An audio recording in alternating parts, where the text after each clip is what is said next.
it still kind of goes in that group, Kevin. Coach Cal going back to Lexington. And, when this season started, right, Arkansas was ranked, Kentucky wasn't. Now we get to the matchup. Kentucky's ranked, Arkansas isn't. So I think it's one of those situations where once the ball is tipped, you kind of see this game going a certain way. I don't think like the players have, necessarily any feelings towards each other. This is more of a coach and program type of thing. But what do you expect in terms of Cal's return? Are they going to applaud him? Are they going – I mean, they did want him gone. So what do you expect the reaction will be for him when he comes back to Rupp? I think in the future there will be applause, but I think the first time it'll be boos. I think there has to be a welcome back. I mean, look, if nothing else, like Kentucky fans didn't get a normal opportunity to boo because of Oakland.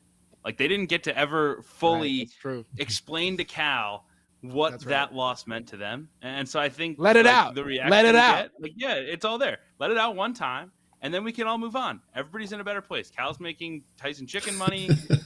We got, Kentucky winning again. Kentucky has a coach that the fans seem to enjoy having around again. Like everybody seems happy with this arrangement. So yeah, I think boos in night one will happen inevitably. But yeah, I think as you said, once the game gets going, it'll be smooth. Also, remember, Kentucky doesn't have a single player back. None of these guys played for Cal. Like the emotions are all external. Again, maybe a little bit for Wagner and Avicic and guys like that who were either at Kentucky or committed to Kentucky, like Carter Knox was. But yeah, I think big picture, it's just a basketball game once it's tipped off. Yeah, Jarrell, I had like inverted expectations for each of these teams, right? Like I thought Kentucky, would I didn't think they'd be bad. I just kind of thought they would be, an average basketball team. And I thought I thought Arkansas would have a chance to, with some of those second year guys back, develop, Cal's got a little fire under his belly, but I'm completely wrong about all of that. Which is more drastic? Kentucky sort of year over year improvement, or how bad Arkansas is this year? I think it's probably been Kentucky. And that's not to say that I think we all just kind of saw him piece together that roster at Arkansas firsthand this spring and over the summer. And we thought, look at that. Cal's got enough pieces to kind of go do what Cal does. And we thought that it was going to translate. But, lo and behold, he's kind of run into some of the same issues that he ran into and that he had at Kentucky as well too, and a lot of the reasons why the fans were heating him up and kind of on him about it. But but what Mark Pope has done, it's been impressive, man. It's been impressive, man. And I watched this roster construction as well too.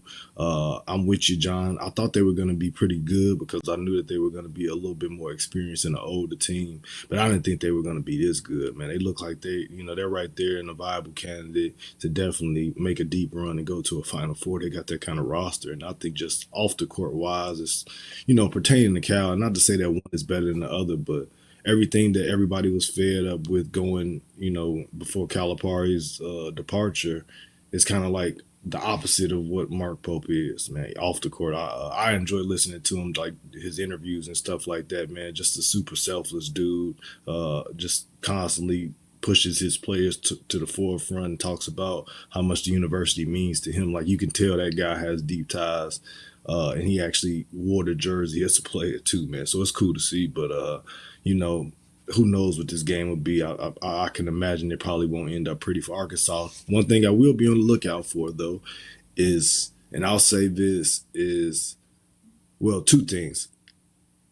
I'm looking to see how many of those dudes rock with Cal for real. Because if you really rock with Cal, there won't be a lot of quitting to you. You'll at least come out and put forth the effort and really fight to try to, save face, to put together a good performance so he's not embarrassed in his homecoming. And the second thing I'll say is they can boo Cal. You can't boo Tyler Ulis. Y'all leave Tyler Ulis alone, all right? Yeah. I'm sure they will. I'm sure they will spare Tyler. That's an interesting point there. I didn't think about that. I'm not hopeful that they will show out for Cal, just because I don't know how capable they are. Like Kentucky is what Illinois thinks it is, right? Like the way they make their threes. You know what I'm saying? They shoot a lot, they make a lot. So I could see this just kind of avalanching and getting away from them, but we shall see. Yeah, no Boogie Flan obviously just makes it so much more difficult for that offense to do it much of Kentucky throws anything. the ball in the post some too, though, John. That's the only other They thing. do. They do. Like You're right. they play with Carr and Williams some in that mid post. Like he has some sick stuff he does offensively to generate shots, and it's not.